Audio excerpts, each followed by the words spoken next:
زندگی کہ جس کو دیکھنے کے بعد جبریل بھی بے قرار ہے، وہ صورت کیسی ہوگی؟ اللہ اکبر، جو دیکھے تو دیکھتا رہ جائے۔ صحابہ کہتے ہیں اللہ نے میرے محبوب کو اتنا خوبصورت بنایا تھا کہ اگر قرآن نہ بھی نازل ہوتا تو لوگ مصطفیٰ جان رحمت کا چہرہ دیکھ کر کلمہ پڑھ کے مسلمان ہوتے۔ وہ سیرت کیسی ہوگی جس کو کافر دیکھ کر کلمہ پڑھتے ہیں؟ آج کے چونکہ ناموس رسالت اور اصلاح معاشرہ دونوں ایک کے سنگم کے ساتھ یہ محفل ہے۔ علامہ شمس الدین صاحب کو وقت نہ مل سکا ورنہ ہم ان کے بھرپور ملفوظات سنتے، اور ہو سکتا ہے میرے بعد علامہ پیر سید آصف میاں صاحب بھی کچھ آپ سے گفتگو کریں گے۔ اس کے حساب سے میں بہت طویل گفتگو کرنے کی بجائے اختصار سے کام لینا چاہتا ہوں۔ ہمیں اپنے نبی کی سیرت اپنے بچوں کو پڑھانی ہوگی، اپنی بچیوں کو پڑھانی ہوگی۔ یہ جو نفرتوں کا ماحول ہے نا، آپ سے پوچھتا ہوں، ہم کہتے ہیں غریب نواز نے 90 لاکھ کو کلمہ پڑھایا، سچ کہا پڑھایا، لیکن کیا بیان کیا تھا غریب نواز نے جس کی وجہ سے 90 لاکھ لوگ کلمہ پڑھ کے مسلمان ہو گئے؟ آپ اب توجہ کرنا، غریب نواز نے کیا بیان کیا تھا؟ غریب نواز نے کیا بیان کیا تھا؟ پھر کہتا ہوں مفہوم مخالف مراد مت لینا۔ غریب نواز نے خواجہ عثمان ہارونی کی کوئی زندگی بیان نہیں کی تھی، غریب نواز نے خواجہ شریف زندانی کی زندگی کو کوئی بیان نہیں فرمایا تھا، بلکہ غریب نواز نے رسول اللہ کی سیرت طیبہ کو بھی زبان سے بیان نہیں کیا تھا۔ غریب نواز نے رسول پاک اپنے نانا جان کی سیرت کو، اپنے اخلاق و کردار سے یہاں کے لوگوں کے سامنے پیش کیا تھا، تو یہاں کے لوگ کہتے تھے جب معین الدین کے اخلاق کا یہ عالم ہے تو محمد رسول اللہ کے اخلاق آج مسلمانوں کو اسی کی ضرورت ہے کہ لوگ ہمیں دیکھ کر کہیں جب 14 صدیوں کے بعد غلام ایسا ہے تو مدینے والے مصطفیٰ نبیوں کے امام کا عالم کیا ہوگا؟ لیکن ہمیں تو زندگی ہی نہیں پتا۔ آئیے دو باتیں کرتے ہیں اور بات کو تکمیل کی طرف لے جاتے ہیں۔ بہت توجہ سے، میری بہنیں موجود ہیں تو ان کی بھی توجہ چاہتا ہوں۔ آؤ، نفرتوں کا جواب کبھی نفرتوں سے نہیں دینا۔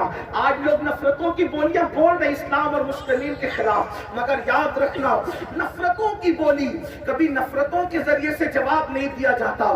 ہم نے ہمیشہ نفرتوں کا جواب محبتوں سے دیا ہے، شعلوں کا جواب ہم نے پھولوں سے دیا ہے، پتھروں کا جواب دعاؤں سے دیا ہے۔ ہمیں رسول پاک کو سیرت کو پڑھنا ہوگا۔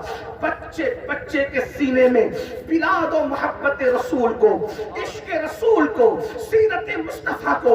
واللہ ایسی زندگی ہے میرے آقا کی، میرے امام کہتے ہیں تیرے خلق کو حق نے عظیم کہا، تیرے خلق کو حق نے عظیم کہا، تیری خلق کو حق نے جمیل کیا۔ کوئی تجھ سا ہوا ہے، کوئی تجھ سا ہوا ہے، نہ ہوگا شہاں تیرے خالق حسن و عطا کی نہ ہوگا شہاں تیرے خالق حسن و عطا کی قسم۔ اے کلام الہی میں شمس الدہا تیرے چہرے نور فضا کی قسم، قسم شب تار میں راز یہ تھا کہ حبیب کی زلف دوتا کی قسم۔ حضور کی زندگی ہم نہیں جانتے، آپ ہاتھ اٹھوا لینا۔ جلسے میں آپ کو ہم نے ذلیل کرنے نہیں بلایا، ورنہ ہاتھ اٹھوا کے پوچھتے بتاؤ رسول اللہ کے والدین کا نام کیا ہے، تو بے شمار وہ کلمہ پڑھنے والے جو نام بھی نہیں بتا۔ اور کون ہے یہ پورے مجموعے کو؟ عاشقان رسول۔ میرے عزیز، جس سے عشق ہوتا ہے اس کا تو پورا خاندان پتہ ہوتا ہے، جس سے عشق ہوتا ہے اس کی تو ہر رات پتہ ہوتی ہے، جس سے عشق ہوتا ہے اس کی تو ہر صبح پتہ ہوتی ہے، جس سے عشق ہوتا ہے اس کی تو ہر شام پتہ ہوتی ہے۔ آپ کو بتاؤں، جس سے عشق ہوتا ہے اس کے بارے میں یہ بھی پتہ ہوتا ہے کہ اس کی بھویں ملی ہوئی تھی یا الگ الگ تھی۔ عشق ہونا چاہیے۔ آپ کہیں کہ امین القادری ہم نے دیکھا نہیں، ہمیں اس طریقے سے کٹہرے میں کھڑا نہ کر۔ میں نے کہا میرے عزیز میں تیرا احترام کرتا ہوں کیونکہ تو میرے محبوب کا امتی ہے، میرے آقا کا امتی ہے، تیری جوتیاں سیدھی کرنا میرے مقدر کی معراج۔ لیکن حقائق یہی ہیں، عاشق اگر نہ بھی دیکھے دیکھنے والوں سے کچھ 2 قدم آگے ہوتا ہے محبوب کے بارے میں معلومات کے لیے. ہاں مثال کے طور پر حضرت اویس قرنی نے, کسی نے ان سے کہا کہ اویس عشق کا بڑا تو دعوے دار ہے, لیکن حضور کا زمانہ پا کر تو حضور کی زیارت کے لیے نہیں آیا. تو جن بزرگوں نے دیکھنے کی بات کہی تھی تو انہوں نے کہا میں نے تو نہیں دیکھا لیکن آپ نے تو دیکھا نا, آپ بتائیں. حالانکہ وہ بزرگ بھی کوئی چھوٹے موٹے عاشق نہ تھے, لیکن کبھی کبھی بڑے کبھی خاموش رہ کر چھوٹوں کی عزت کو بتاتے ہیں. کبھی ایسا ہوتا ہے.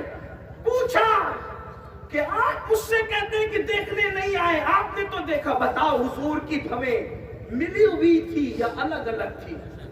ان کی آنکھیں جھک گئی, آنکھ سے آنسو, اس لیے کہ وہ عاشق بھی تھے اور دیکھنے کے معاملے میں مؤدب بھی تھے. تو انہوں نے کہا اویس میں نے بہت دیکھا, جنگ میں امن میں, حضور کو غصے میں بھی دیکھا, حضور کو خوشی میں بھی دیکھا, لیکن کیا کروں جب نگاہیں اٹھتی تھی تو غیرت الہی کے ایسے پیرے ہوتے تھے, ادھر اٹھی اور ادھر ادب کی وجہ سے جھک گئی, اس لیے نہیں کہہ سکتا کہ ملی ہوئی تھی یا الگ الگ تھی. اویس نے کہا میں بتاؤں میں نے تو نہیں دیکھا. پھر کہتے ہیں جب کوئی دور سے دیکھتا تھا تو دونوں ملی ہوئی نظر آتی تھی, اور جب کوئی قریب آ کر کے دیکھتا تھا تو دونوں الگ الگ نظر آتی تھی. اللہ اکبر, یہ انداز ہے.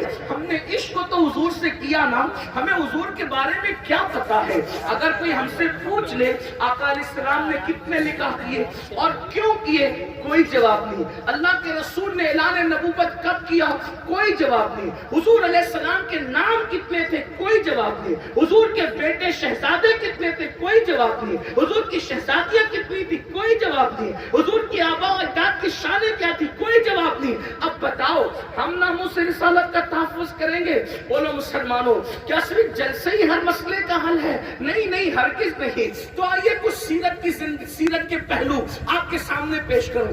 حضور علیہ السلام کی حیات طیبہ کا ایک ایک لمحہ اتنا خوبصورت ہے, پیش کر دو نفرتیں ختم ہوگی. مکہ المکرمہ کے بعد جب میرے آقا مدینہ منورہ پہنچے, مدینہ طیبہ جب پہنچے تو ابتدائی دن بڑے مشکل کے تھے, اس لیے کہ صحابہ اپنا وطن چھوڑ کر کے آئے تھے. اللہ, مدینہ منورہ میں ایک عورت تھی جو یہودی تھی اور حضور علیہ السلام کی وہ کٹر مخالف تھی. دیکھو حضور نے مخالفوں کو اپنا کیسے بنایا. یہ اور بات ہے کہ ہم اپنے سگے بھائی کو بھی اپنا نہیں پا رہے ہیں, یہ اور بات ہے ہم اپنی بہنوں کو بھی اپنا نہیں بنا پا رہے ہیں, یہ اور بات ہے اللہ اوپر کے پڑوسیوں کو بھی اپنا نہیں پا رہے ہیں. نفرتوں کا ایک ماحول ہے, زبانیں شعلہ اگل رہی ہے, نفرتیں زبان سے نکل رہی ہے, گالیاں نکل رہی ہے, مغلظات بک رہے ہیں. آؤ اپنے نبی کی سیرت طیبہ کو دیکھو. یہودی عورت ہے, بہت کٹر ہے اپنے مذہب میں, اور مذہب میں کٹر ہونے کی وجہ سے حضور سے سخت ترین نفرت کرتی ہے. لیکن وہ غریب بھی ہے, وہ مفلس بھی ہے. غربت نے اس کا حال یہ کر رکھا ہے کہ اس کے کپڑے اتنے پھٹ گئے ہیں کہ پہننے کے قابل نہیں رہے ہیں. اس کا جوان بیٹا اپنی ماں کے پاس آتا ہے اور ماں سے آ کر کہتا ہے امی تیرے کپڑے اتنے پھٹ گئے کہ پہننے کے قابل نہیں, اور پھٹنے کی وجہ سے جگہ جگہ سے تیرا بدن دکھتا ہے. جوان ہوں ماں, جوان